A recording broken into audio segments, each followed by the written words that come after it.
Assalamualaikum warahmatullahi wabarakatuh. Perkenalkan, nama saya Yusef Sunandar, NIM 243207549, Program Studi Ilmu Hukum, Hukum Internasional dengan dosen pengampu Ibu Eriska Ginalita Dewi Putri SHMH. Hari ini saya akan menjelaskan tentang hukum internasional dalam perspektif Islam. Al-Quran sebagai sumber tertinggi dalam hukum Islam sejak lebih dari 13 abad yang lalu telah menetapkan prinsip-prinsip dasar, norma yang mengatur tentang hubungan-hubungan antar bangsa dan antar negara. Norma atau kaidah yang mengatur hubungan-hubungan antar bangsa atau antar negara tersebut sekarang dikenal sebagai hukum internasional.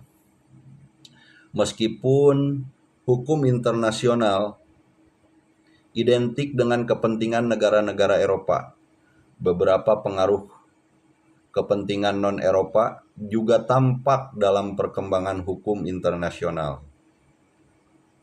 Salah satunya adalah Islam. Pengaruh Islam dalam hukum internasional misalnya dapat dilihat dalam hukum diplomatik konsuler, hak asasi manusia, hukum perang, serta hukum penyelesaian sengketa dan perdamaian.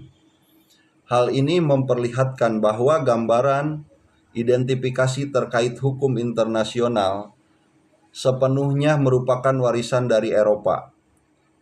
Sebenarnya tidaklah tepat. Praktik hukum internasional atau hubungan antar negara sebenarnya juga dapat ditemukan dalam Islam yang berlandaskan sumber hukum Islam.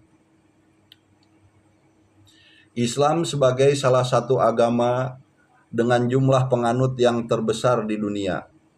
Dengan demikian dapat berperan sebagai salah satu sumber hukum dalam pembentukan hukum internasional. Tidak banyak yang mengetahui bahwa hukum internasional yang berlaku hingga saat ini sedikit banyak merupakan kontribusi ajaran hukum Islam. Islam lebih dulu memperkenalkan konsep-konsep perang dan perdamaian yang kemudian diserap oleh para pencetus hukum internasional. Hal ini diakui oleh sejumlah penulis dan sejarawan Eropa.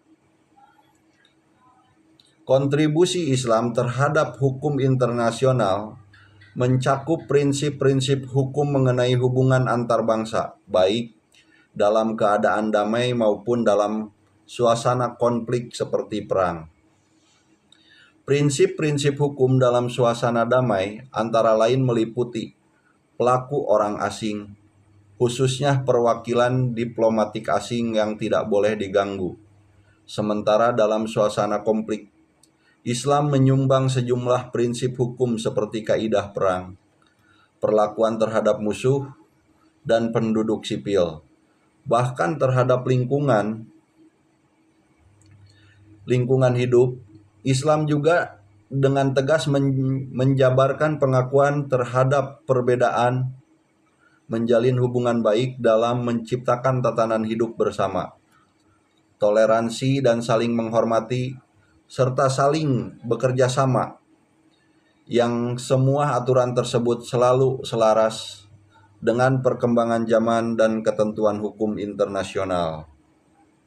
Secara filosofi, ajaran hukum Islam pada dasarnya selaras dengan hukum internasional. Prinsip-prinsip hukum Islam yang terkandung dalam filsafat hukum sebenarnya sudah diterima oleh masyarakat internasional.